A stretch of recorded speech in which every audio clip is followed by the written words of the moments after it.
Good evening, happy Friday, and welcome to this week's episode of the Hearts of Men podcast hosted by the Empowering Perspective community.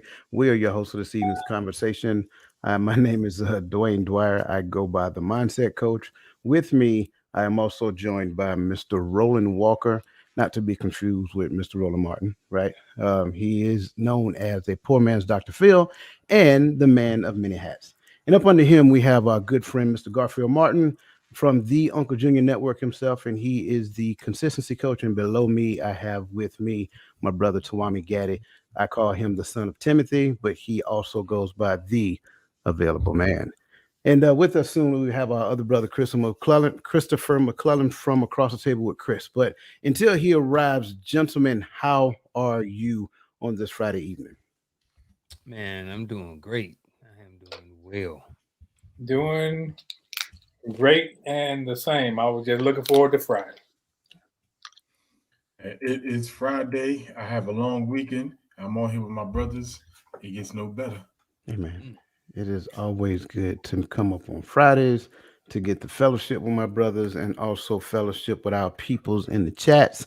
So, with that being said, we would like to welcome you to this evening's conversation. So, as always, welcome Cassandra, welcome Crystal, welcome Bernadette, welcome Michelle Ray, Miss Verlene McCoy, aka Queen V, also Miss Lisa Keys, and everybody else who has joined us that have not gotten in the chat and announced yourself. We want to make sure that we welcome you to this evening's conversation because trust me, we don't take your time lightly. We know that you can be any other place in the world, but you chose to be with us on this weekend before the 4th of July of 2023. So we want to make sure that we acknowledge you and appreciate you for being here.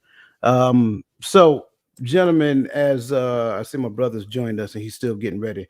So as our brother's getting ready, we're going to kind of like dive into this particular conversation tonight. Again, as always, if you're with us, get in the chats because we want to hear your perspective. We want your points of view, and we also want your experiences to kind of make this conversation come full circle. That's why this is the Empowering Perspective community. And I think this is a great segue after our 3-week conversation about emotions and feelings, especially the emotions and feelings from last week. And this week, we're going to jump on the hot topic of what I tend to call how to dismantle conflict. Now, I know everybody's familiar with conflict. If you live longer than a week, you've been in some type of conflict in one way or the other, whether it's at home, whether it's at work, whether even driving down the street, man. Everybody's been a part of conflict. And trust me when I tell you, it's unavoidable. But here's the problem. The contemporary society is grappling with an escalating magnitude of conflicts exacerbated by multiple intertwined factors. Increasing polarization is creating deeper divides among communities, resulting in more entrenched and complex conflicts. This is compounded by a prevalent lack of effective communication skills, leading to an inability to resolve conflicts amicably and constructively. The advent of digital communication, especially social media, further intensifies this issue as online disagreements often lack the empathy and nuance of face to face conversations, fostering misunderstanding and divisions.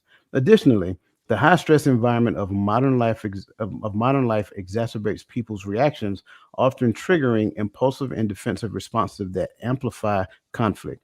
Amidst growing cultural diversity, potential clashes between varying norms and values can spur conflict if not navigated with understanding and open mindedness.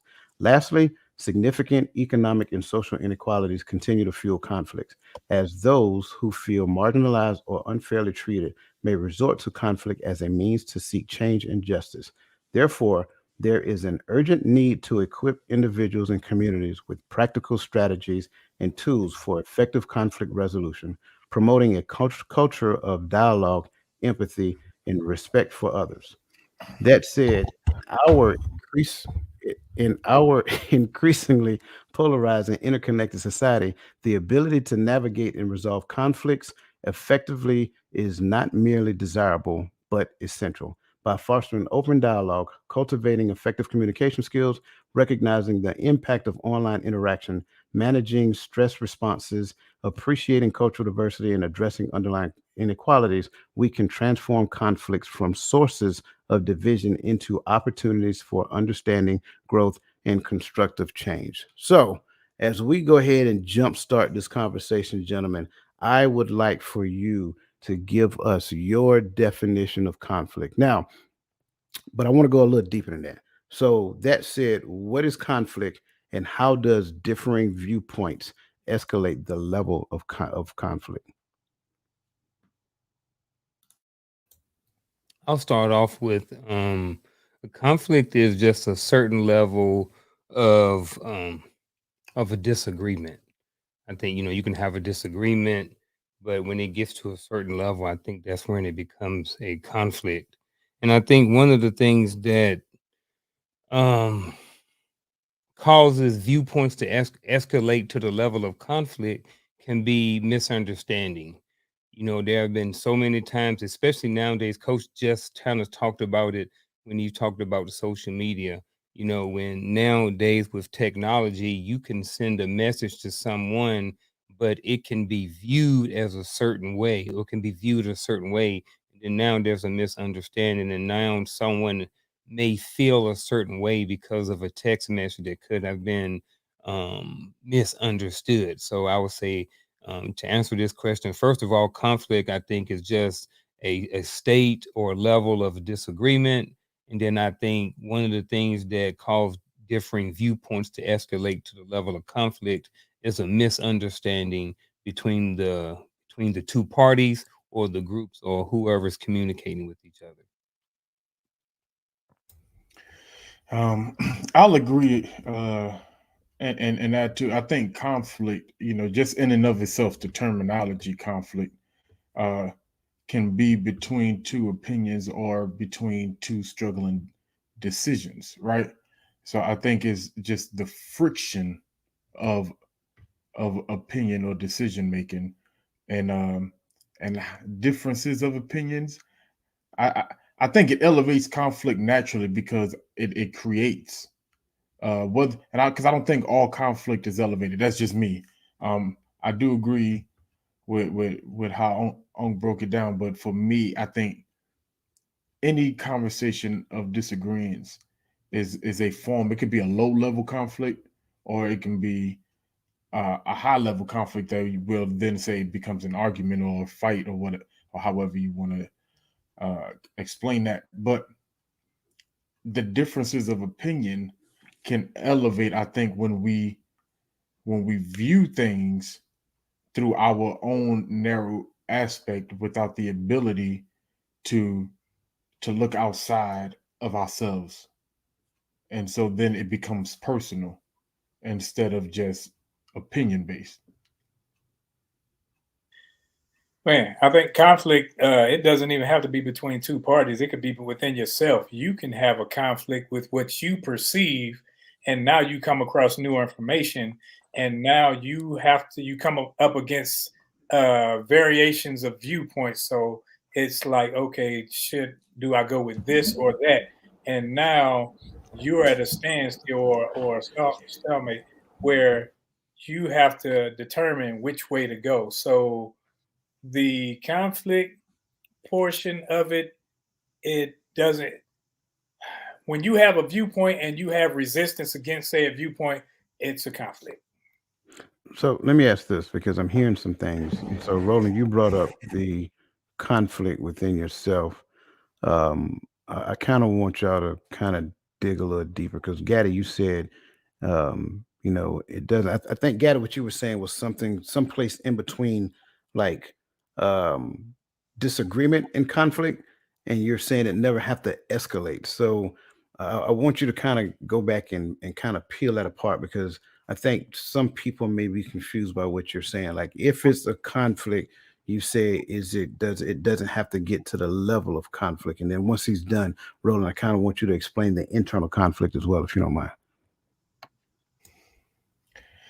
Um, I I think because for me, I look at a disagreement as a level of a conflict. If you would say so, for me, that's how in my definition, that's how I view it. Like so, when I'm talking about escalation, I think the escalation comes in when we start putting ourselves into the argument. So when if I'm or into the conflict. Like if it's a conflict between me and you, and I'm arguing about, from a perspective of being raised by a single father, and you arguing from a perspective of being raised by a single mother, and those are our truths, it now becomes a personal conflict that creates that intensity, that rise of intensity, because it's about, now when you disagree, you're disagreeing about me or about who I think that I am, and vice versa. So I think that's probably where the confusion. So you right. So I do look at a simple disagreement as a low level conflict to me, in my opinion. Okay, I think I got what you're going. So it's more so of a attack on the person or against the person, not necessarily against the talking point. Absolutely, sir. Okay, gotcha. All right, Roland, go ahead. And I think conflict would just be, it doesn't have to be, you have variations of levels, I guess, per se, where you can have arguments and disagreements all stemming from a conflict. Because a conflict merely is, there's information that I believe to be correct, and now there's something that contradicts my information. So there's a conflict. It's not the same. We aren't going the same direction. Now, when it's yourself, I can have a conflict within myself, whether or not I want to get up and work out in the morning, or whether or not I want to push as hard. So, or some people have conflicts within themselves because they say they want certain things, but their work ethic or their drive doesn't say the same thing. So there's a conflict from what you say you want versus what you're showing. I like that. I really do. Let me yield to the distinguished gentleman from Ohio. Welcome to the show, sir. Greetings. What's going on, fellas? What's going on, Chris? What is conflict and how does differing viewpoints escalate to the level of conflict? Ego. Ego and the need to be right. That is what can escalate to the level of conflict. Some people will move the goalpost so far just to be right and disprove what you're saying, simply because what you are saying disproves what they are saying or comes from a different perspective. That can lead to a conflict. Needing to be right all of the time. It turns into having a simple conversation with opposing views to a competition to see who can win, instead of two people sitting down and trying to learn from each other. That is what I see. Ego. Everything that you all described, whether it is internal conflict or external conflict, all all involves ego.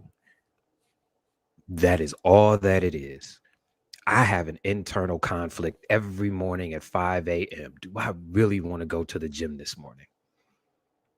Do I really want to put myself through all of this torture? Do I really want to do this? And then I get up. You got that? You damn right. I get up. I go to the gym. I put in the work, and then I see the results, and I'm like, yeah, this was worth it. I have conversations with people, and sometimes I just yield. I think John said this a while ago on a couple of shows. I lose a lot of arguments. You got it. I am not about to do this with you, especially when your only sole objective in this conversation is to be right and to shut me down. I do not even want to talk to you after that. You got it. It's all good. You go that way. I will go this way. I know I cannot converse with you because, one, you are not open to opposing views, and two, I cannot learn from you. That is what I think. I love it. Now, I want to make sure that we're crystal clear, because these opposing views that my brother's talking about, and Chris, and correct me if I'm wrong, because I don't want to put words in your mouth, but because I know him, These opposing views that he is talking about, they are objective views. They're not subjective in nature. They're not premonitions. They're not little hairs on the back of your neck. They are observations of things that may have happened or things that you know to be true. Or they could be subjective. They could take an objective general statement and subjectively put themselves into it to make that objective statement correct, instead of staying objective and saying, this is what I see. What do you see? Yeah, I'm with you there. But that's on a conversation on a higher level. Now we're looking at synthesizing information, and in most cases, when you find conflict, we can't even get to that level of conversation because we can't get past the information. Right? It's just we're just lobbing rounds of information back and forth at each other, like you said, to either prove you wrong or prove me right. And so I want to make sure that we're baseline and understanding before we progress forward. Because if we can't get past the conflict of information sharing, which is, from my perspective, really what it is, if we can't get past the conflict of information sharing, then there is no synthesis of information.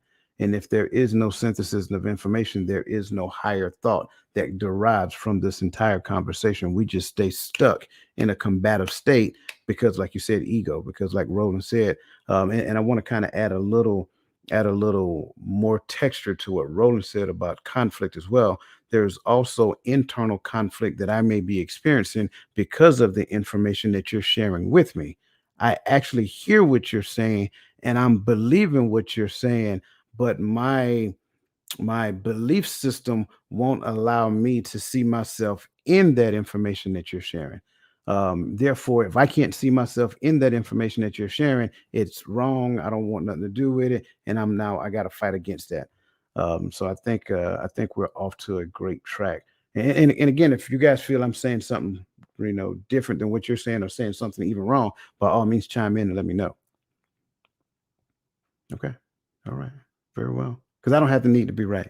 I just want to make sure I say that. And I go through conflict at 5 o'clock every morning when I turn on my coffee pot. No, I'm joking. All right, listen. It's real conflict though. That's real conflict right there. Yeah. Yeah. Absolutely. I Absolutely. mean, I just, I really like the internal conflict, because that's huge right there. Because that's where a lot of the external things come out. There's something going on inside, and that's why people sometimes can't have the verbal conversation or the discussion between two people, because there is something that's on the inside that's already going on, whether they actually know about it, whether they're ignorant to it, or for whatever reason, there's something there internally that's causing the external ineffective communication. I believe that what you just described comes from someone opposing your programming.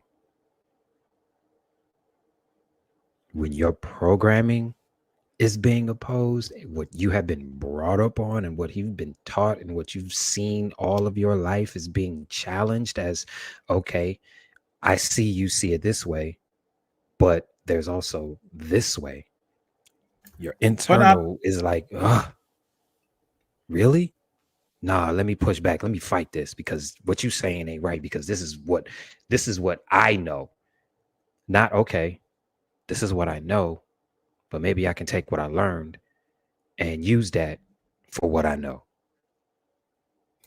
And sometimes I don't even think it has to be personally my programming or your programming. I think sometimes there's a conflict when we refuse to hear any other viewpoint outside of our own. Like, especially if we have to coexist, that's a silent conflict. And I think a lot of times we don't engage that direction, and we don't talk about that. There's a lot of conflict and silent battles we go through on our jobs and at our homes simply because one party just doesn't want to explore the other's idea or anyone's viewpoint or ideas. And so that's that tension you feel every time that person shows up, or every time that person walks in the room, because it's like either hear it my way or I'm gonna dominate the conversation so no one else's opinion can be heard because I don't want to hear nobody else's opinion because I know I'm right. That's think when I an throw my example. hands up. That's when I throw my hands up and I say, "You got it. I Okay. am not about to argue with you.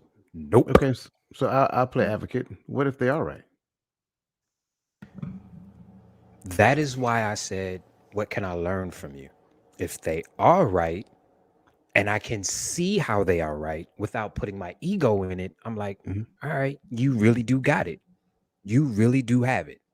All right, I'll take that, I'll implement it, and then I'll move forward. Maybe I can better myself by learning from what you just said.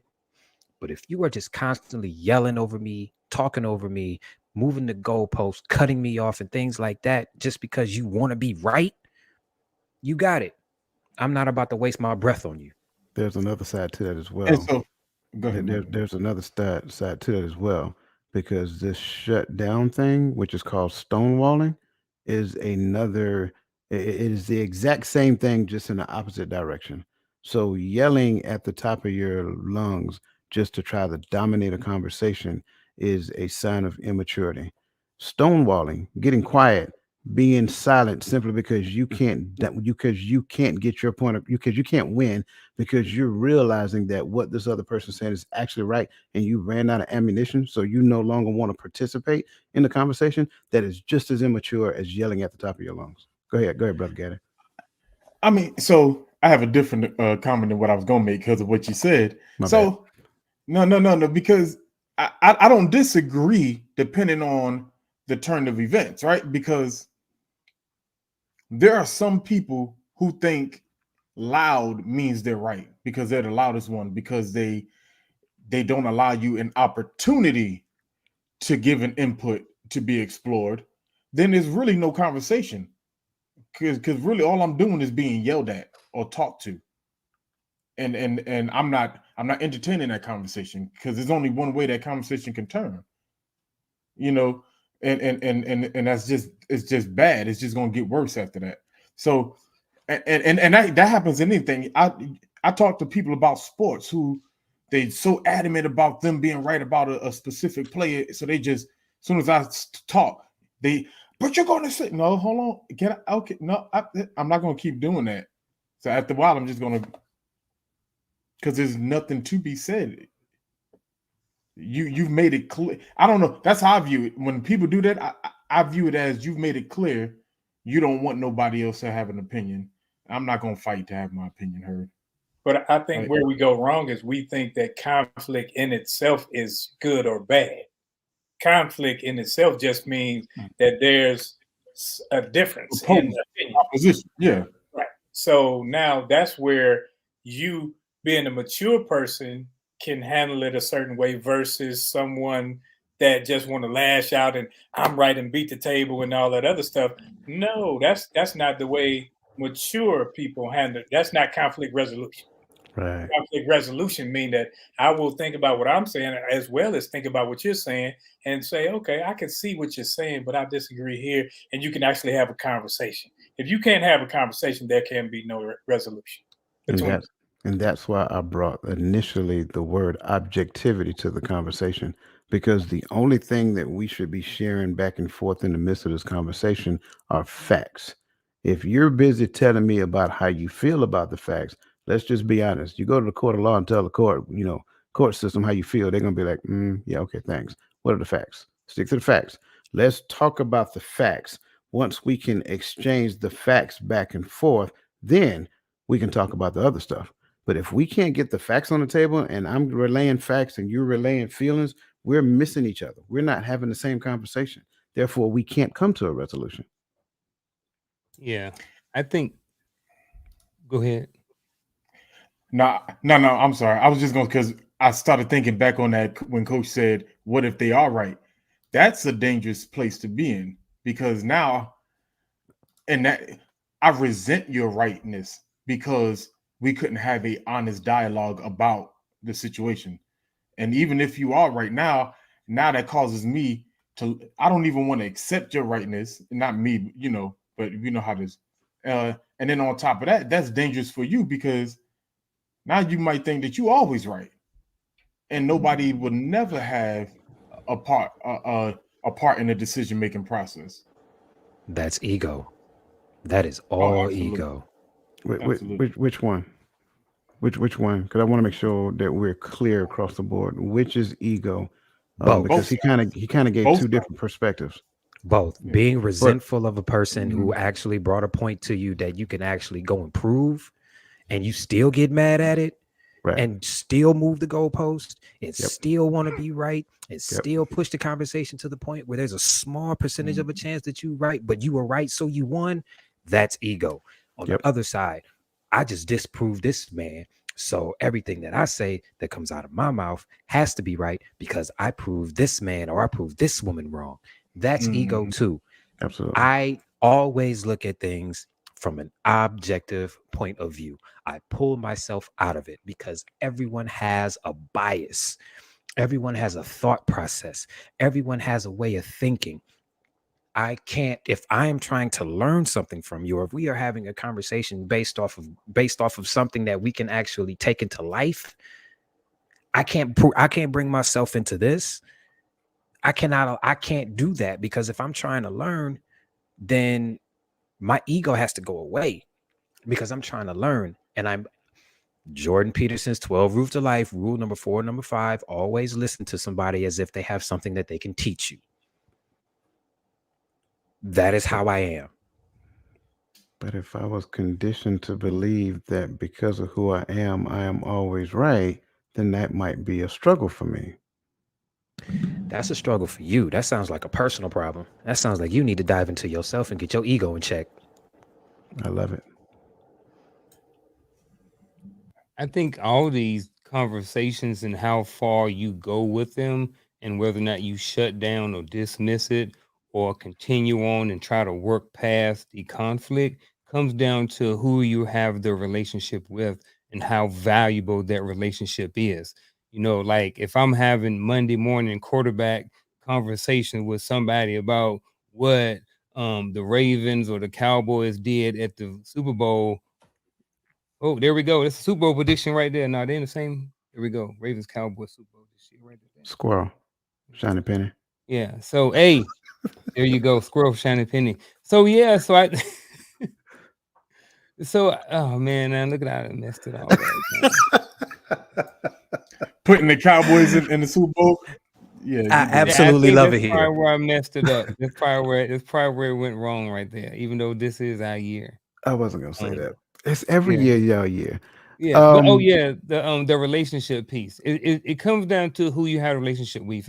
Relationship with. If I'm having Monday morning conversation with Chris about something, and our football team didn't line up, blah blah blah, I'm just like, look, man, I ain't got time to deal with this. I'm gonna move on. If I'm having a conversation with Roland and that relationship is valuable to me, then I may be willing to deal with some of the conflict to push past it in order to get to a solution because I value the relationship more than my ego or more than being right in whatever it is that we're talking about or whatever we're disagreeing or having a conflict about. but wouldn't the idea of relationship mandate that? Because The who? the term relationship. Because I'm gonna be honest Mhm. with you, like And I'm not trying to be funny. There are some people that I work with that I actually have a relationship with. Yep, There's some people absolutely. I work with that I do not. So Absolutely. when it comes down to certain things, I do not address a lot unless it's brought to me because I Mhm. really don't have the desire to go into it. But at the end of the day, there are some that I will stick my neck out for and say, "Hey, I need to talk to you because I'm witnessing something and I don't think it's right," or so forth and so on. So I think the notion, the word, the concept, the parameters of relationship mandate that I take a risk for the sake of like what's the word I'm looking for the sake of come on man, you guys know it. Intimacy. Intimacy, that was the word. That shows a level of discernment on your part. Right. You know what to give your energy to, and you know what not to give your energy to. If you have a relationship with somebody and you are willing to stick your neck out for them, then of course you're gonna pull them to the side and say, "Hey, I know this may cause conflict between us, but we gotta talk Right. because this what I see you doing. This isn't conducive to your growth, and I know you better than this." And then you'll see people that you wouldn't waste a second look on. You see them doing what they doing, and you like, all right, man, just let them mess up. Let them mess up so we can replace them and bring in somebody that can actually do what they supposed to do. That's discernment to me. Yeah. And this is also why people believe this false narrative that two alphas can exist in the same space, right? And it's the term that they use as alpha, right? Uh, I know, Coach. Another buzzword. I knew you was gonna make that face, Coach.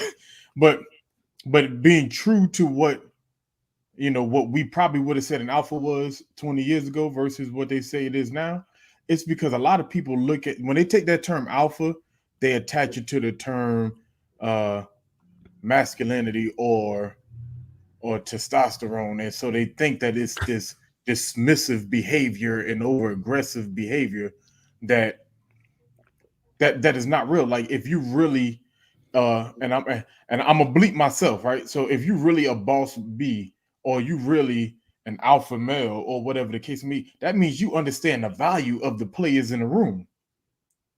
And so now let me stop. I almost muted, bro.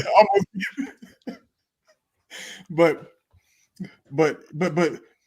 to anybody that claimed to be a boss, that doesn't mean that you dominate at all times. That means you understand how to use the pieces that are around you properly. You know whose opinion, like there's certain conversations that I might have with Coach that I might not call Roland on, and there's conversations that I'll have with Roland that I might not call Chris on, because I know that the answer I need and the problem I'm having, that they might be more of a specialist in that area. And so a lot of times we get people that think that this alpha personality is what causes conflict. No, it's that there's a difference, because and I had to bring that up because that's what people look at when they hear ego. A lot of people equate that with that boss mentality. So people say, well, I don't have an ego. I'm just a boss this, or I'm not an ego. I'm just an alpha. No, you have an ego problem. If you was really a leader, you will lead the room, not dominate it. Very good. I love it. I think we're off to a great start. Listen, let's kind of jump on some of these comments in the chat, because I see they're over there blowing it up. As we get ready to pull up some of these chat messages, I want to make sure I speak to some people that came in after we got started. John, welcome, brother. Always good to see you. May Bird, what's going on? Good to see you. Nick D, welcome to the show. Always good to see you as well. I want to say I've got everybody. Yes, Cassandra McKenzie. I don't know if I spoke to you yet. But again, welcome to the show. Just in case I miss you, Michelle, welcome to the show. I think I got you, but I'm not sure. Let's kind of start with Facebook user. I don't have Facebook up, so I don't see who that is. But it says immaturity can cause conflicts. When you're more mature, differing viewpoints will be more understood than cause conflicts. Absolutely. And I agree with that 100%. That might be Miss Onita over there, or Miss Sherry, or Dr. Sweet. I'm sorry. I like Lisa's question there. What source do we adhere to when we have opposing opinions? See, that was the main reason why I brought up What If I'm Right? Because if we agree to a particular source and that source defines right and wrong in our life, and I am reflecting back on that particular source in the midst of our conversation, then that's the judge. That's the decision maker. Only thing I'm doing is pointing back to that and then comparing behavior to that. So I like this question because I think that's absolutely right. Michelle says conflict is the inability to consider others' perspective, which derives from negative thoughts. See, there you go. See, this what people in the program do, man. They get after the root cause out the gate. I'm gonna put you in timeout for like 2 minutes. And I'm joking, but she's right. Absolutely. The reason why people struggle from the perspective of, kind of like in the title, The Art of Thoughtful Disagreements, which we'll get into probably next week, because I really want us to dig deep into conflict resolution this week, is because they cannot release the concept for them being right. It is a negative thought pattern that they're engrossed in, and they cannot consider something that someone else. And oh my God, don't let the other someone else be talking about them or their behavior they viewed as a personal attack, like Chris said. Conflict is two opposing points or opinions. What escalated is the struggle to consider any other point that is not corresponding with what they want. Absolutely, I agree wholeheartedly.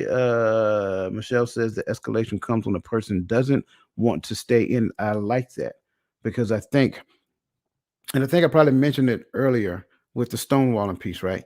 You have to learn to stay in the conflict for it to be resolved.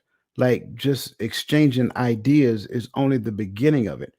It's just getting once we get to the point of exchanging facts, sure, that's the beginning, but then there are layers to resolving the conflict that goes from there. So just because you're out of ammo when it comes down to the exchange of ideas, that doesn't mean you quit. Like you got to stay in it, and then now we can get to the point of synthesizing the information, and then looking at self-reflecting, doing this information, and so forth and so on. So I really like that. Let me see. Miss Verline said someone is listening. I think that was with Chris said what John mentioned. Um, Miss McCoy says conflict to me is when the other person does not respect the other person's opinion or perspective. I like that. Um, and I agree. Like I believe everybody is entitled to their own opinion, but they're not entitled to project a false perspective on me. So respecting a person's opinion and accepting it is two totally different things. To where I agree with what she is saying, I want to make sure that we kind of dissect it so that we're clear and like we're crystal clear on this. I respect the fact that you know Chris feels he looks good in black. I'm just going to use that, right? I respect the fact that Chris feels he looks good in black. That is a subjective perspective, right? As long as he feels he look good in black, I agree with how he feels because who am I to say that what he's feeling is wrong? However, if he asks me my opinion, I'm like, nah, bruh, you need to wear some light colors. You need to bring some greens into there and some yellows and all that other stuff. But again, that's my opinion. And you know what I would do What's that? as an objective thinker? I would say, all right, let's go to Men's Warehouse real quick. Let's pick That's out what's some up. other stuff. Right. There you go. And I like that, right? But I'm only using that as an example for this, and I wanted it to be blatantly obvious, right? Because again, respecting another person's opinion and accepting it is two totally different things, and I want to make sure I'm saying that because somebody can take this statement and run totally left with it and say I have a right to stay in my position when it comes down to certain conflicts as well. Look, we got to get rolling, man, because we already 40 minutes into this conversation. No, but rolling, I know you're here, bro. We ain't got to get you. You're right there. So let's kind of go. Let's kind of press forward. Listen, again, thank you guys for getting started. Conflict is a situational process where two or more parties perceive that their interests, beliefs, needs, or values are in opposition or are incompatible. It can occur between individuals, groups, or nations, and it can take many forms, including physical violence, verbal agreements, legal disputes, negotiation, and silent protests or standoffs. Conflict can emerge in various contexts, such as personal relationships, workplace situations, political scenarios, and international affairs.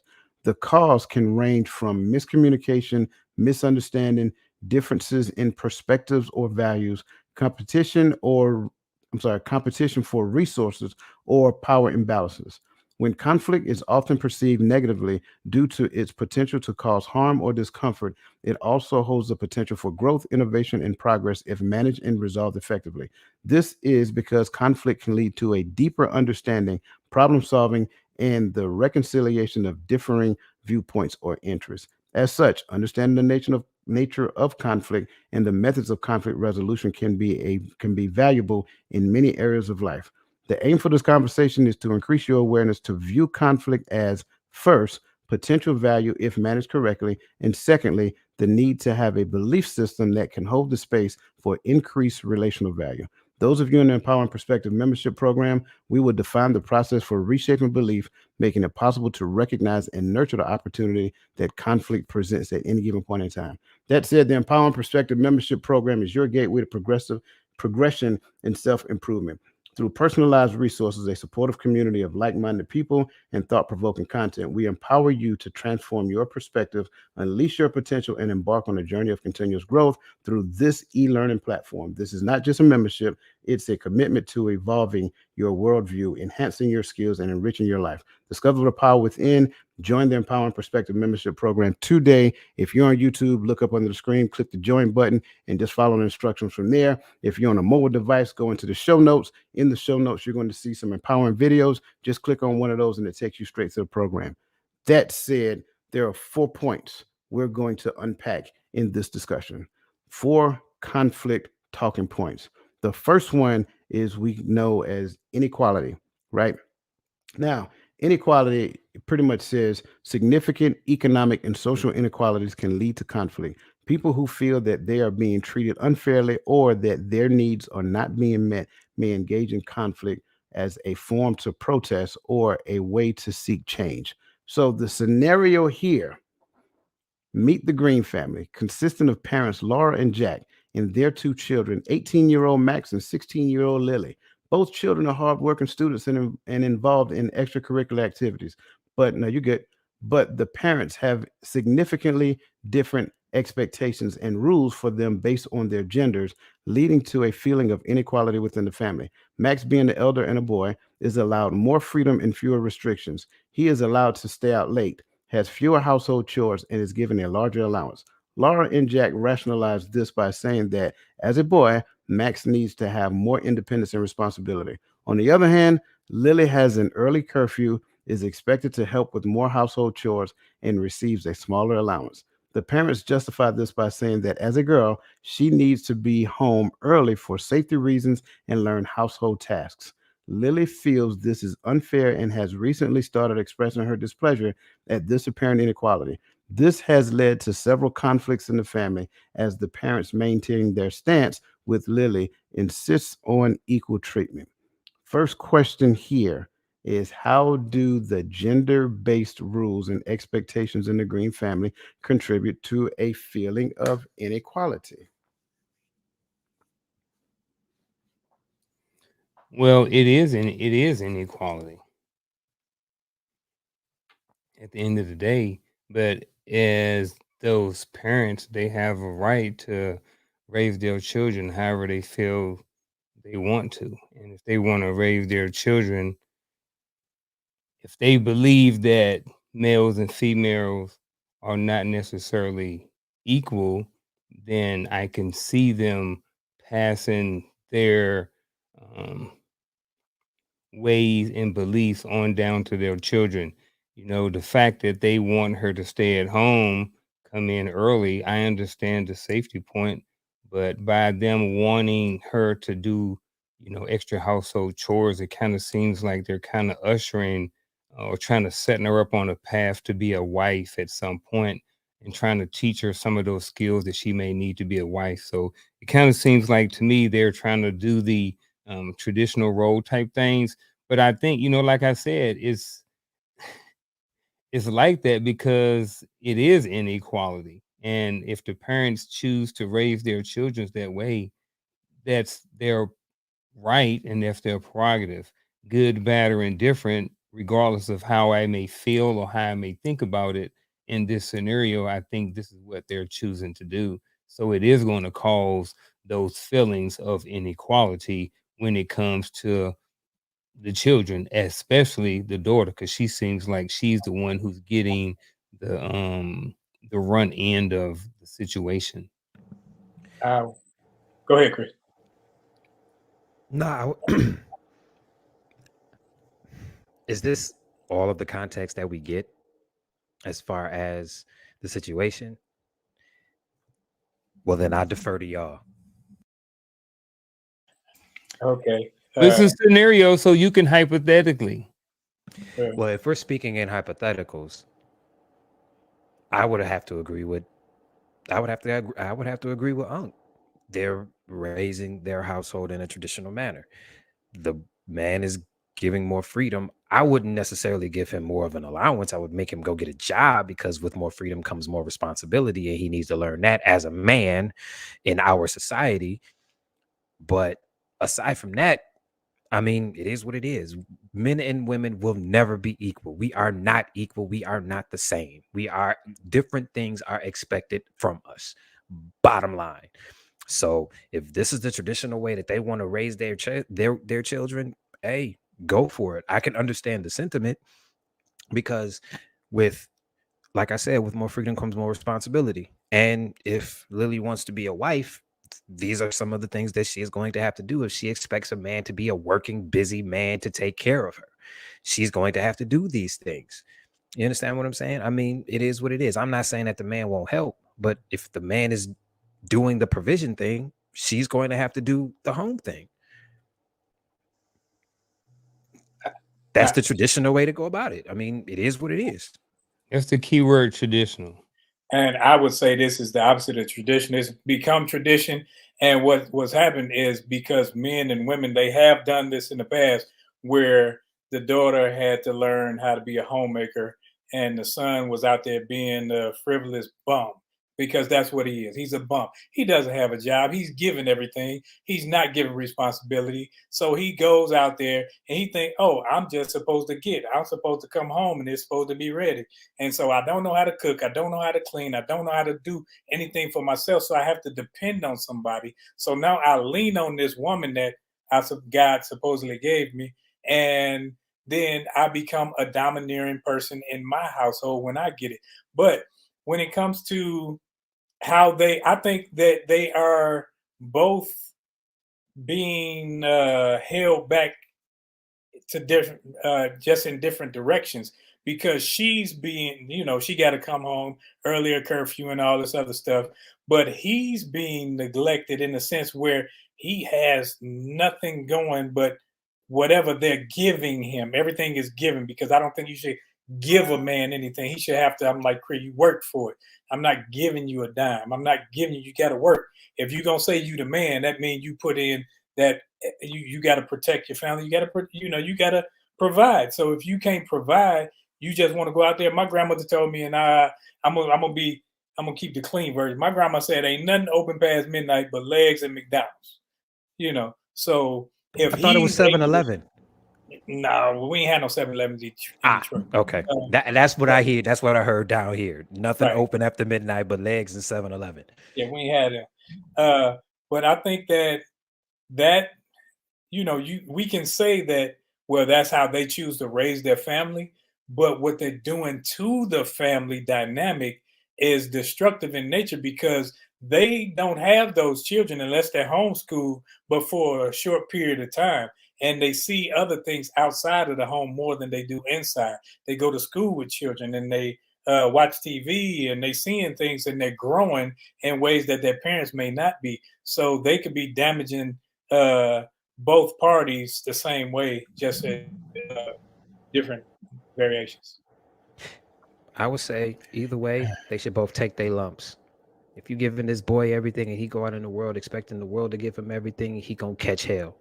If you keep this girl inside and try to keep her traditional, knowing that she's capable of other things, and she's going to go out and try to do it anyway behind your back because she doesn't even trust you to open up and say, hey, I want to try this. Let me try this. Let me see how it works. Either way it goes, either way it goes to me, I think they're both gonna catch lumps.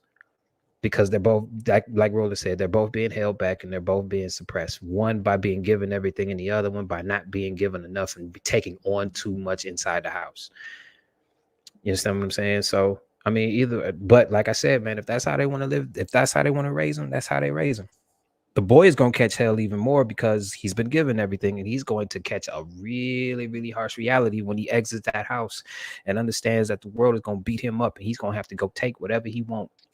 He gonna try to go Nobody live gonna off give a it to woman. him. I am going to reserve my opinion of right, wrong, and differ, right? Because I think we all have opinions about how other people do things. And this is a reality for some people, right? But I would definitely speak to the question of the how can inequality be felt. In this aspect, I will personally say in the idea or belief that we're the same. right? And when I say that, all right, you know, when it comes to giving the allowance without having to put no work in, that's a problem, right? I 100% agree. But I think a lot of times we feel as if there's inequality when we feel like we're the same, right? So and so what I mean when we talk about him staying, being able to stay out a little bit later, right? Uh, as a man, I can't protect my daughter who's out in the middle of the night by herself, right? And I mean I can't protect my son either, but it's that assumption that we can both protect ourselves the same way, or I can do what he can do, or I can do what she could do, of right, wrong, and indifferent, right? Um, so I think sometimes we feel as if we're on the same playing field in every scenario in life. So we feel like I should have what you have, right? I shouldn't have the job that coach has because I can't teach what he could teach. I can't do what he could do. So me saying I didn't get the job like coach got the job is saying that I believe that we are the same in value to that position. Um, I'm just in a firm belief that I shouldn't put my wife or my kids in a position to where I can't protect them. Is that a little overprotective? It might be, but more so with my daughters, right? Until she get a man that can stand in that gap, I want to be able to reach her and to step in when she needs me to. Um, and that's survival. So if my son can protect himself, my daughter can't. I'm not going to allow her to be in the situation. Now, granted, I don't think either one of them should be taught to be out late. And you know, I know that but that in and of itself is a cultural or belief difference, right? I don't think either of them should be out late. But when we speak on inequality, to me, I think it just boils down to that. I feel as if we are the same or we are equal. Right. I'm with you right there. When I think we're equal, we just have different responsibilities. Because equal, I don't think I'm above any woman or anything like that, but my responsibility in a relationship is different. My responsibility in a house is different. We both have responsibilities that make the relationship or whatever it is go. It's not like mine is better than yours because I provide this or you provide that. No, we work together and that makes it go. It's no big eyes and little U's. That's just my understanding. So Well, let me go ahead and say this. We are not equal at all. Men and women are not equal. We are not. Our responsibilities are different, which by definition makes us not equal. Men bear more responsibility. Bottom line, no matter how you spin it. Okay, you want you want you want less responsibility and you want us to give you everything. All right, go out in the world and see how that play out. Then you're gonna come running back crying to me because I didn't give you what you really needed, which was more responsibility, so that way you know how to handle the real world. You want to go out there and be like him and not have enough responsibility and be given everything and have more freedom. Go ahead, go out there. I'm gonna show you just how much you don't want to do that, and then when you come back, I'm gonna just say I didn't tell you to do that. No way. I already had this laid out for you. The responsibilities are different. Men and women are not equal. Bottom line, no matter how you spin it, no matter what, no matter what, simply because we are different. We are not meant to do Okay. the same thing at all. We are That's not. Now, that's that's now, what I was going to ask. Do you mean equal as in the same, or do you mean equal as in I because mean that's equal as in I mean equal as in our responsibilities to society are different. nowadays the same. okay. See, just because No, you they say are it's strong, not. don't mean you're right. You can say it's strong and loud and all that, but don't make you right. Because I think, and I understand what you're saying, I do. But my thinking is, you lessen her value to you because you think yours is better. You think yours is tougher. You think you looking at it from your perspective instead of saying, "Man, No, I am not. yeah, But you go are." ahead. Yeah, No, I am because not. But what go you do, ahead. you give ultimatums. You say, "Well, if you don't want this, well, go out there and do it yourself." And she did. That's why women do it. They do it themselves. Yep. Because And then later on, they complain about it, they have saying, I had men to do that all of can't this do it stuff, themselves. and now I need somebody to come take care of me. You hear it all the time. What do these men need? You understand what I'm saying? But that's on both sides. That's what I'm saying. We need each other. It's equal. It's like you can't be pulling and I'm We pulling are that not way. equal, but our responsibilities to each other are different. This is conflict right here. Our Yes. responsibilities to each other are different. Yes. I do not in any way, shape, or Unc, you probably understand why I say this. Pressure is made for shoulders, not hips. But you can't push out what she can. That's So between her and God. That ain't got nothing to do with Oh, me. come on, all right, man. all right. So hold on. This where I'm gonna jump in. So I like listening to both of your perspectives. I'm being completely transparent because there's truth in both of what you're saying. I do agree that everybody is equal value, men and women alike, right? I think there's equal responsibility. Those responsibilities just look different when it comes down to how how we do certain things, how we contribute certain things. Can she do what I do? Sure. Will it be the exact same will I do? Of course not. Can I do what she do? Sure. Will it be the exact same way that she does it? Of course not. So I think that concept is that what we have to get to the point to where we appreciate our likenesses, but value our differences. And I think once we can get to that point of, get to that point of understanding, then it's not this person over this person. It's how we come together and merge together and do the thing collectively. In this particular scenario, the reason why I like this scenario and the reason why I allowed it to play out, because like I think Gaddy, you said it perfectly. This is somebody's reality. I remember seeing this growing up. I think somebody put in the chat. I think it was Cassandra. She asked me, "Say, are you articulating my lifestyle right now?" Because this is real. This is really how a lot of people raise their children to where the boys went out and did as they did, and then the women, the girls had to stay in the house and they did chores and all this other great stuff. Does that make it right? No. Does that make it wrong? No. That's just make it how they manage their house at the same time. I think Gaddy, I'm agreeing with Gaddy here. I'm not saying that this is right, wrong, indifferent.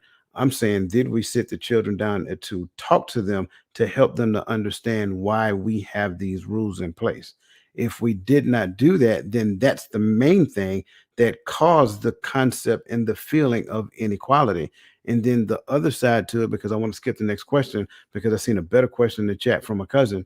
The other side to it is that if we do not have that conversation, then what does that do to our daughter going forward?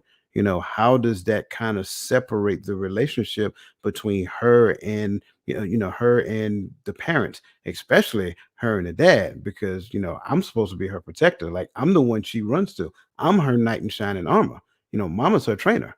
So if I allow this to happen, then it's really going to cause a strain on the relationship. Just my perspective. But I want everybody to look at this question right here, because I think this is key. um, what if the parents have different viewpoints on how to raise the children? I want to pause there. I don't want to go to fixing just yet. I want to pause there. What's the issue here? So I think for like my mind just completely went to a sticky situation, right? Because only because if me as the father feel as if I can raise my son and daughter this way, then I'm assuming then I'm also demanding that my house is ran that way. And so then if my wife disagrees with me, there's a high possibility that my wife is unhappy with the way my house is being ran. And she's just been silent about it. To me, that's a problem. If they got to this point with children and didn't have this conversation, that means they are raising dysfunctional kids when it comes to communication already. Why did you have kids in the first place? Right. Here's what I would say. I had two. First, like, to what is the issue? One, like Roland said, they did not have this conversation ahead of time. Two, it could be new information. It could be a new situation. It could be something that we didn't necessarily talked about. I think last week I said something about, cell phones. 20 years ago, we didn't have conversations in our relationship about cell phones and what's okay and what's appropriate to post on social media. In 2023, we have to have a conversation. So it could be that this is something new that the couple have not been through yet, and that could be the issue. In addition, or like Roland said, it could be something that they didn't talk about beforehand. Agreed. Now, how do we fix it? Have We the have a con conversation. But what if, but okay, what and stick if at the point of conversation there's conflict? I At think the they point need of a conversation, there's mediator. embrace conflict. it. One's Embrace red it. and one's blue. All right. So he say red and she say blue. So how do we fix it? Right. I think they need a respected mediator to actually have that conversation because So a third party stepping in to tell them how to raise their So, kids. I don't want so, no third so party. Ain't no third party coming in here telling me nothing. hold Especially on, not, hold on, especially hold not on, your daddy. hold on. I'm just 'Cause- saying that's going to be the pushback from somebody in a Right. relationship. Right. absolutely, probably the Look, man. Here's But why. And, Here's and Go ahead. I'm sorry. no, I was just gonna say it's because here's the question that has to be asked: what is the goal? What are we preparing them for? We gotta at some point we gotta stop going back and forth, right?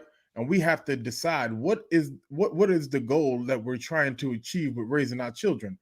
If no one asks that question, we're just going to go in circles. So how do we fix it? We first have to come to a complete conclusion of what we want our children to look like, right?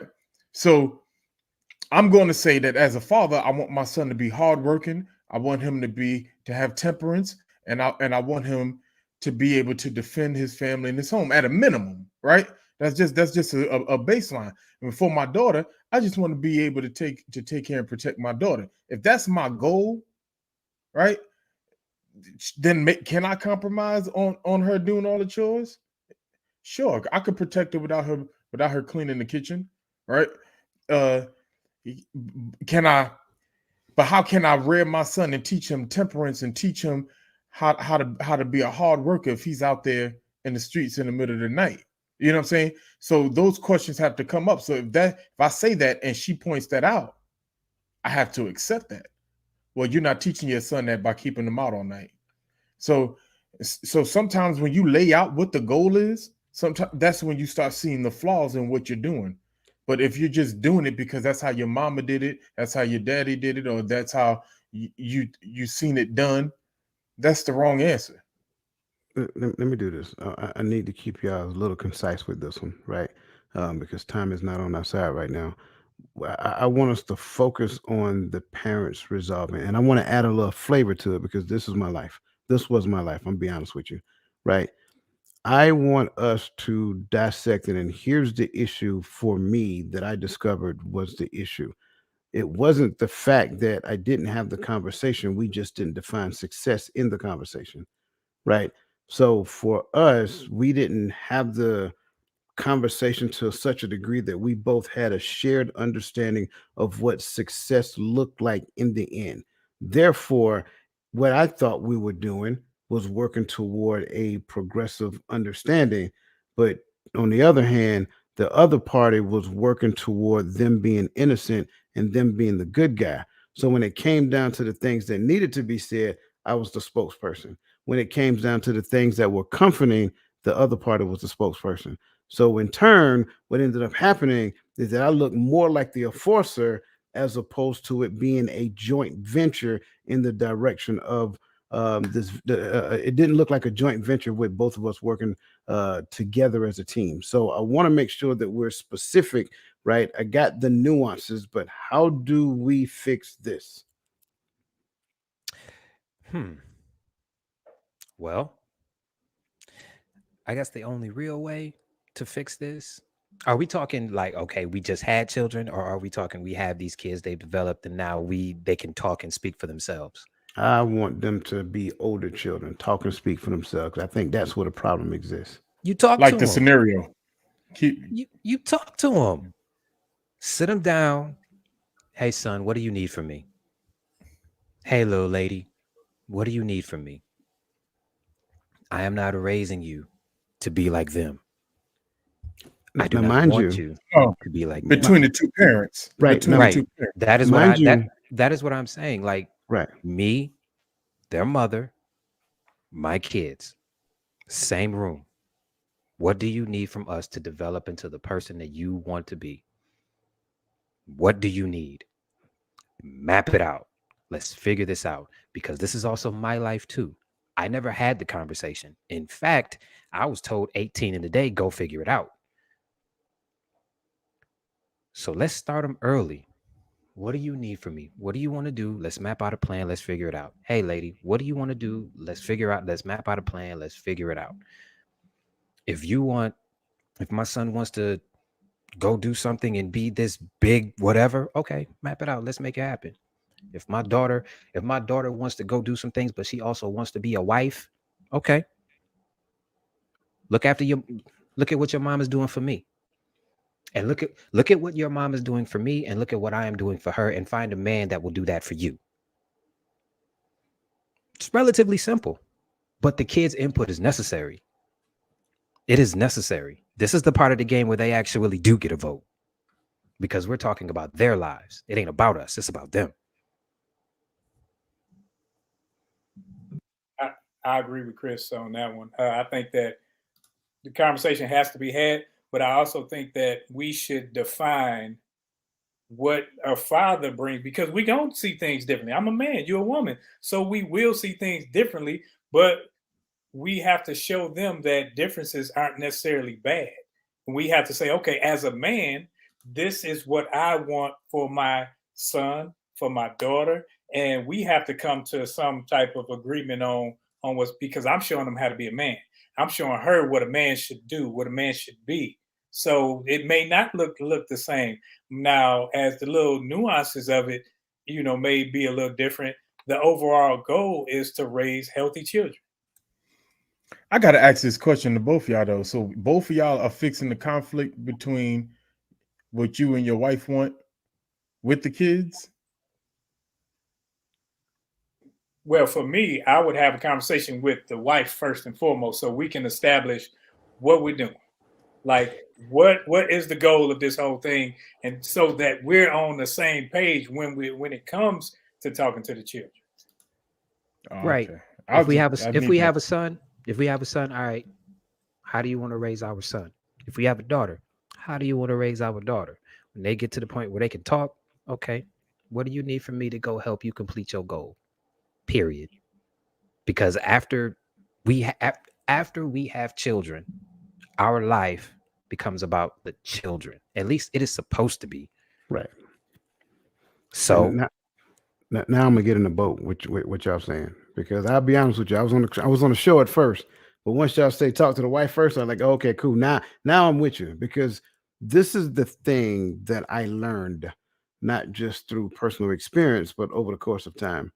I think both parents need to relinquish the idea that they believe they know what the other parent is supposed to do. Let's be completely transparent. Men, you have no earthly idea what the wife's responsibility as a mother looks like. You only know how your mom did it. Women, you have no earthly idea what the man's responsibility of a father looks like. You only know how yours did it. Stop comparing these other people to your parents. You don't even know if your parents got it right. That's the first place I'm going to start. You only know that they did it. That's it. Right, wrong, and different. When you bring what you know from home into your own personal relationship, what you're saying is that my parents did it right and yours did it wrong. I need for you to get on board with my parents. So part of that conversation is that we get in the room and we just be completely honest and transparent. Look, I don't know I don't know what motherhood looks like. I don't know what my mother looks like. And I can share with you what I've seen. That's about it. But so you share with me how you feel you're going to help me raise our son. And then I will share with you how I feel I'm going to help you raise our son or our daughter, or whatever the case may be. Then from there, we move forward together.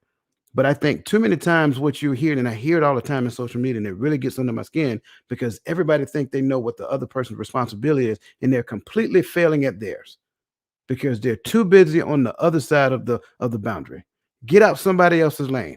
Pay more attention to yours and get good at that one thing. Master that.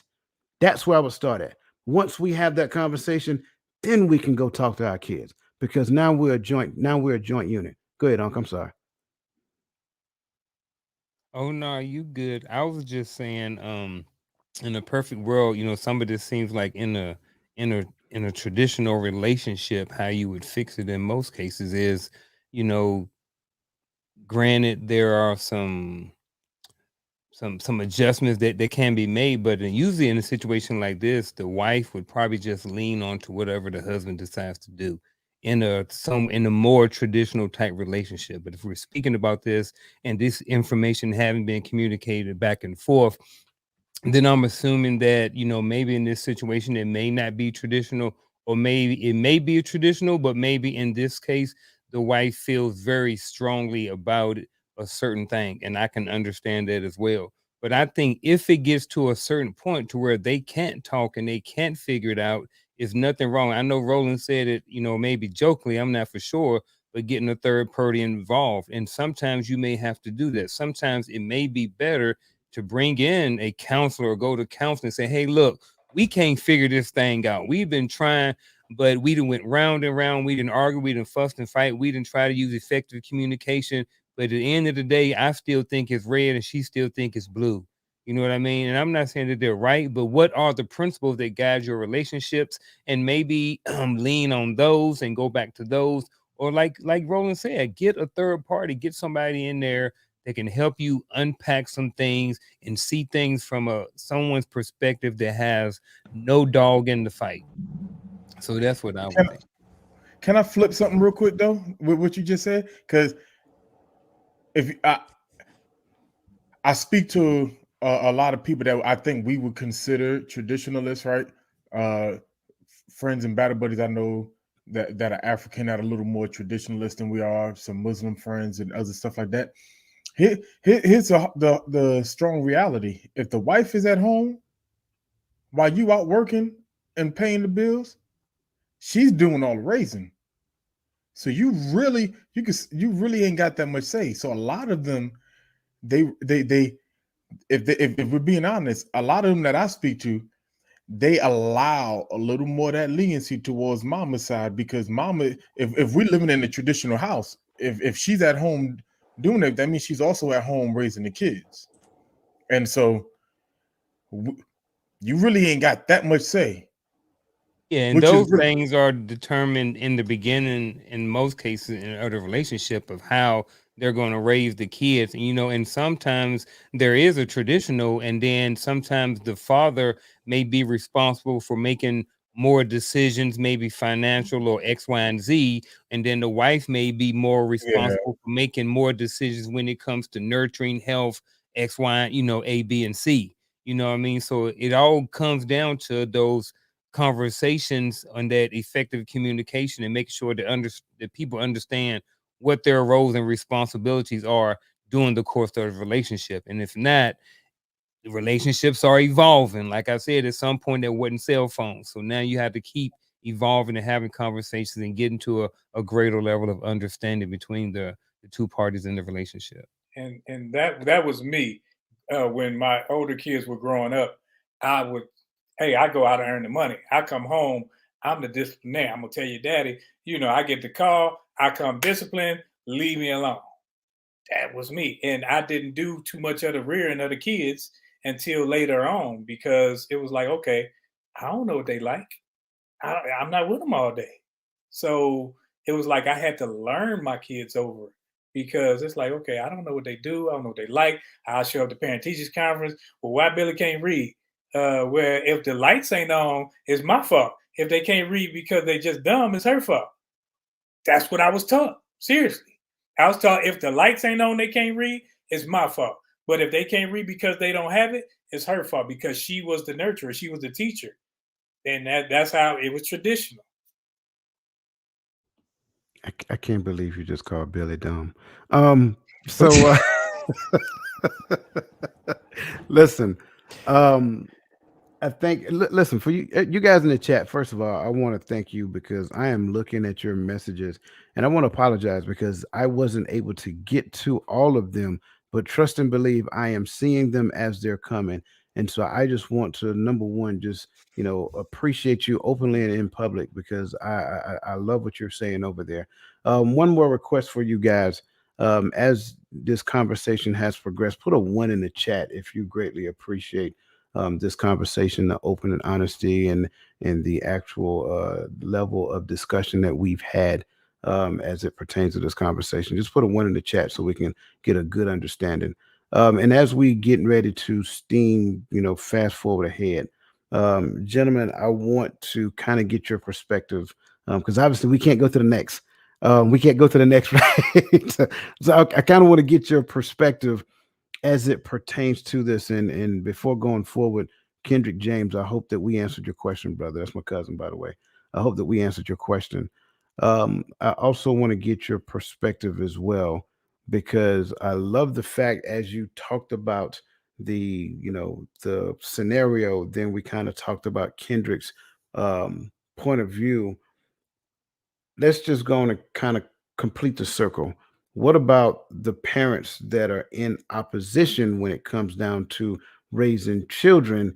And even though one may be trying to work with the other one, that other one only puts on a facade of trying to work with them. And Roland, you kind of understand, not this isn't your scenario, obviously, but you kind of understand, and Gaddy and Garfield, you understand it. But when we go away in the military for extended periods of time, then they go back to the whole whatever perspective that they were actually parenting through, which goes against the conversation that was had when we were there. Like, what is your response to that? Like, how do you deal with that? How do you combat that, if you can? I had to realize that I was, dang, I'm trying not to say crass things. The military teach you some bad analogies. I was hitting against a wall, running to a wall, because I would go away and for a year and a half, and come back, think that, hey, everything, I'm daddy back. Now I do this, do that. When, oh, mama said we could do it like this. And then you find friction with her, friction with the kids. Now you the bad guy. You really don't care. I earn the money. I got the doggone wallet. So now you learn to mature and say, man, let me see how she's been doing. Let me see, because it's been working. Because when you kind of usurp her authority, you disrespect her authority in front of the kids, then they learn to disrespect her too. And they say, what mom say? I'm gonna go ask daddy. Because they used to come ask me thinking they slick. And I used to like, what your mama say? That's what goes. So I learned to be the backer of her. I'm gonna back her. Hey, if she says something I disagree with it, I ain't gonna tell the kids. I'll say, hey, why are you telling me like this? And I talk to her about it later, but I never, took her authority away, because when she had to lay the wood or whatever, I wanted her to have the same impact as if I was, because I didn't want her to do it to me. I like that. In the perfect world, I would have to, and I'm saying in the perfect world because my young me would have been ready for another conflict with mama, right? Then I thought we talked about this, and I said blah blah blah blah blah, blah, right? If I was more mature, and probably even more mature than what I am now, because we still growing, I would have to take a step back, because obviously we didn't come to a true agreement. Because if you're pretending like you agree because I'm gonna deploy later, then it sounds like I'm probably shutting you out in the conversation, and you're agreeing so that there's no more conflict. Maybe I need to do better at hearing you so that we can figure out how we can meet in a actual true compromise, but doesn't compromise the value of our children, of who we want them to be.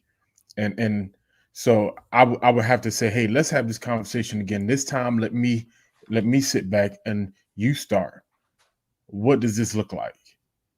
And then put out what I feel like it looks like, and say, now, how do we meet in the middle? Because we have to, it has to be something that she can carry on, honestly, when I'm not there.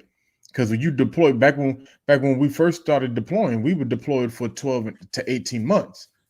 You want her to go a year and a half doing something she don't believe in doing? when it comes to the kids, it's probably not going to happen. So so maybe I need to do better at hearing you, and then figuring out how our two ways agree and meet there in the middle. I'll start by saying this. I remember when we deployed and we got those briefs, they told us that it takes about 18 months for you to acclimate back to your family. Well, a lot of us wasn't back 18 months to even acclimate back with your family before you were shipped off again. So now here you are on a double or triple or quadruple rotation, and you still haven't acclimated back with your family. So first of all, I wanted to start with that. But like Son of Timothy said, take a step back, look, observe, see, what I mean, look, you got to think about it is going to be different. You've been gone for 15, you was gone for 12 months, you was gone for a certain amount of time. So her raising the children by herself, it is going to look different. That rock, that man, you was there, your way you disciplined, how y'all leaned on each other and had little certain code signals to, communicate with each other. That was gone for a whole year, gone 12 months or however long you was gone for. So it's going to take some time to come back and adjust. So the best thing for you to do is sit back and observe. And then if you, excuse me, if you notice some things that are adjusted or maybe a little off, continue to observe and look and have a conversation with your partner. Say, hey, look, notice some little things is off like this. Maybe she has a good reason why things are different. You know what I mean? And just because things have changed, it doesn't necessarily mean that they're bad. You know what I mean? There may be some changes that may have been adjusted, may be beneficial. So like I said, I think the main thing is to sit back, observe for a little bit, and see how you can kind of implement or implement yourself back into the family rotation, after a certain amount of time, and making sure you have effective communication with your wife about the situations and different things that you may see. Because you're different. The relationship has been evolving for the last year where you was gone. It's going to be different. Chris, can I play your subconscious thoughts for a second?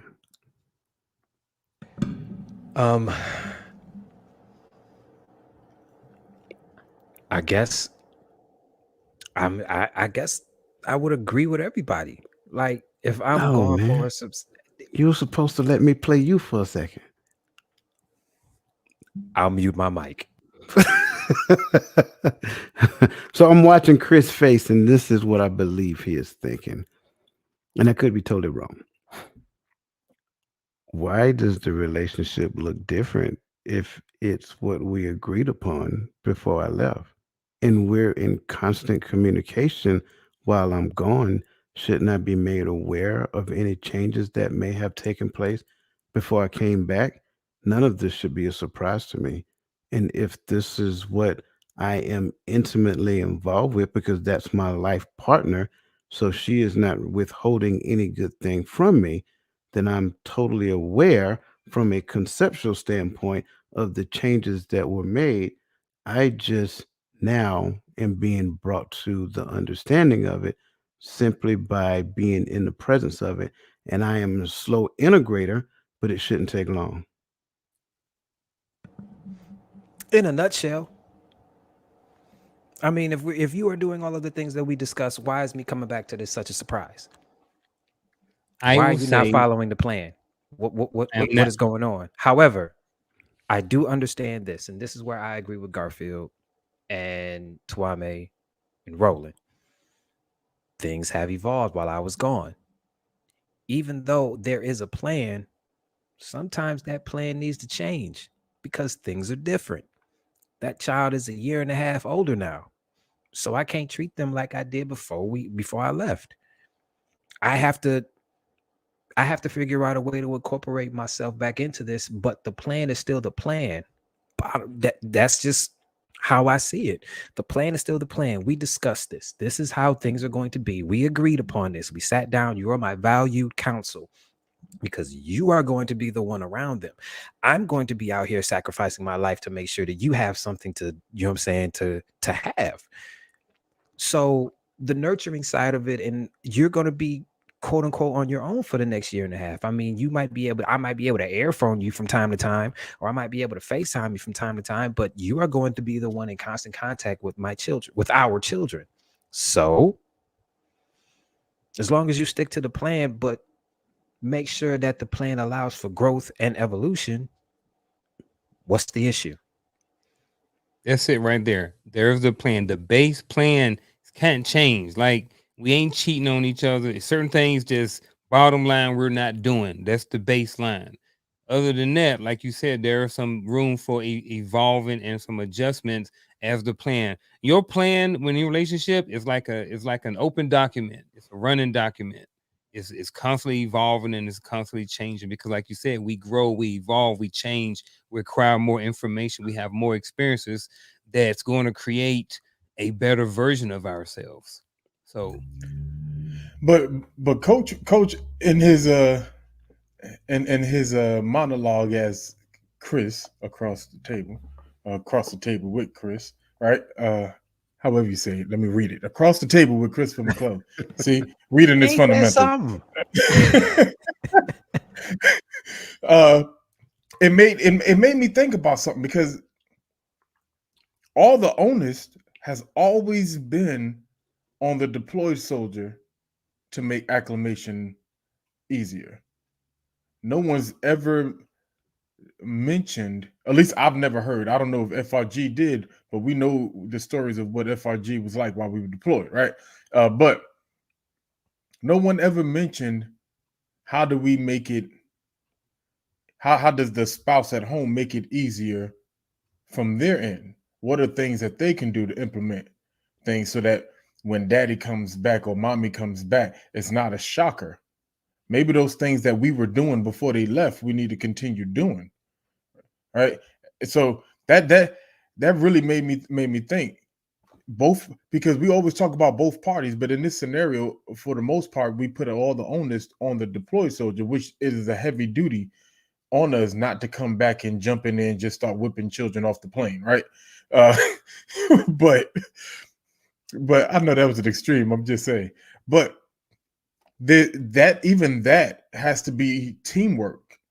We have to, and on top of, can you make it a little easier for me to adjust by allowing me to know what changed? We talk on, we was not FaceTime. What did we have back then? We were Skyping or whatever we were doing so that we can speak to each other and we could talk to each other. We was having these intimate, I love you and I miss you conversations. Nowhere in that you told me you let Mike get a mohawk, even though I don't like you get what I'm saying? Like, I'm trying to use something that's not triggering, man. Just but you couldn't have told me that so that when I come back it wasn't a shock and I didn't lose my mind. It has to be both parties working at it. And I think that's probably why we don't have a high success rate of deployed soldiers reintegrating back, because whenever I feel like it's all on me, it becomes heavier for me to bear that burden, because it's all on me to make it work. It's all on me to act right. It's all on me to be quiet. It's all on me to step back.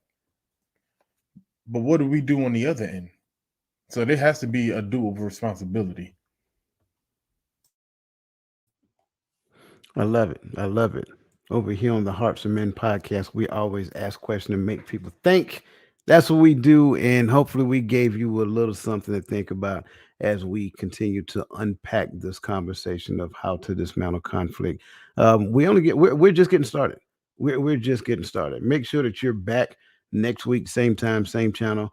Bring some friends, because as you can see, we peel the covers all the way back. We get down to, like, we just stripping the bed and we starting over, because we want to make sure that everybody's equipped. And listen, bottom line up front, when it comes down to the Empowering Perspective membership program, we teach the techniques to where you can become a more effective conflict resoluter and have thoughtful disagreements. As always, this brings us to the bittersweet moment of our conversation, to where these gentlemen get to give you their last thoughts. So with that being said, we're going to start off with the young gun of the crew, my brother from another mother. Take it away, because everybody loves Chris. Oh, really? Hmm. Okay. Well, my final thought is very, very simple. Tonight, you witnessed conflict. You witnessed a bunch of different opinions. You witnessed a bunch of passion. You witnessed a bunch of dynamics. And at the end of the day, we still all sat back and learned something. Conflict is inevitable, but what can you learn from it? Sometimes you learn to concede. Sometimes you take what the other person is bringing you and better yourself. I mean, that will pretty much be my final thought. As long as, like, conflict is necessary, but as long as you learn something from the conflict, whether directly or indirectly, it's a good thing. Don't try to avoid it, because avoiding it just means that you're going to get into a deeper conflict later. That's just my final thoughts. Whew, I'm gonna keep it simple. Save the monologue for the ending of this discussion because it's deep. So I would take away from today: get yourself and your personal feelings out of the way in conflict, so that you have the ability to hear what the other is saying, so that you have the ability to feel where the other person is coming from, so that at least there's a middle ground that we can meet on until we have to revisit this conversation. Because sometimes conflict, when it's a big conflict, it ain't done in one session. Sometimes you ain't got the energy to finish it in one session. But can we get to at least a middle ground that we can just hold our position right here until we come back to this conversation, right? It's not a, like Coach would say, the most important part of the relationship is not you, it's not me, it's the relationship. So conflict is necessary, but you got to get you out the way.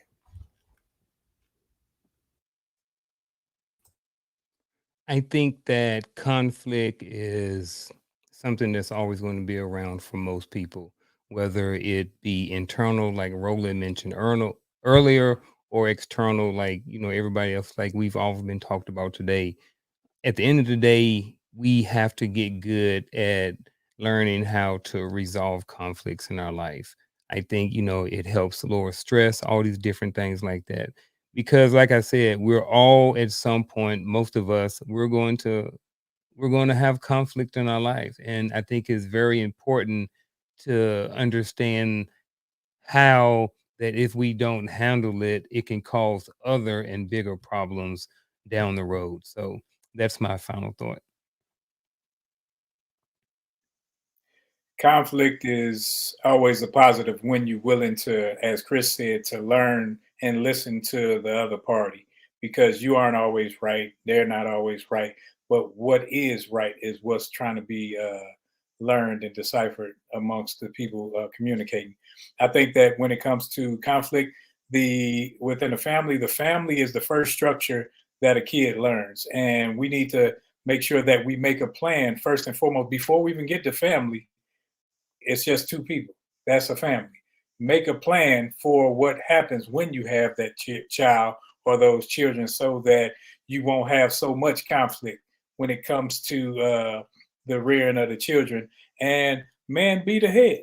If you the head, accept the responsibility. So that means when it come down to the losses, it's just like the quarterback. He the only person that get those losses under his belt, under his name, on his record. So you got to accept that responsibility. And family, don't start what you can't maintain. If it's a doggone preschool, kindergarten, graduation, you shouldn't be out there popping bottles and riding around in a limousine for that. Make sure that the expectations are set beforehand so that you can limit what they expect out of you. Because if you can't maintain it, you just trying to keep up with the Joneses, you'll end up with a lot of conflict within yourself for not being able to provide, as well as with your children for not doing the things that they have come to expect from you. Man, I think this was a good conversation. I greatly appreciate all of the perspective from the gentlemen that were on the panel, and I think they added so much value that I don't necessarily have to overcook the grits that they already cooked. I would just leave with just one point. You will never behave consistently in a manner that is inconsistent with your programming. If you struggle with conflict now, then trust me, until you start to change the programming, you're going to always struggle with conflict. And if you pay attention to your environment, you may not necessarily be that person, but if you know somebody who struggles with conflict, pay attention to them, because they struggle from person to person to person, regardless of what that looks like. So we have to get to the point to where we rewire that programming, change the programming so that you can respond and behave differently, and then you'll get a different outcome. So that being said, on behalf of the gentlemen on the panel, on behalf of the entire community, on behalf of the people in the chat, man, you guys are awesome. I want to make sure I stress that. I appreciate you. And I want to tell these gentlemen on the panel right now as well, I value each and every last one of them. Like, their perspectives are phenomenal. I want everybody to understand we're still friends. Like, just because we have a disagreement, we don't have disagreement to the point that we view each other as adversaries. Like, we're gonna laugh after this is all over with. So I want to stress that, and that's why I enjoy these gentlemen, because like their perspectives really make you think, and I love it. So listen, same time next week, we're going to continue this conversation. And in the words of Ice Cube in the movie Friday, come back, so that we can continue the conversation. So Hey, come listen, back. come back, right? So listen, you guys have a great rest of your evening and a phenomenal weekend. And listen, if you celebrate the 4th of July, go out there and barbecue, spend some time with your family and friends. If you're in the Empowering Perspective membership program, we'll see you guys on Monday night at 7 p.m. and on Wednesday night as well. Because we got 2 shows that we're going to share. We're going to share with you. We're going to finish out positivity, and then we're going to begin. We're going to begin the covenant piece of relationship, because we finished how to be single already. So that being said, listen, you guys enjoy yourself. Get out there, get some sun, and have a great weekend. And we'll see you guys next week.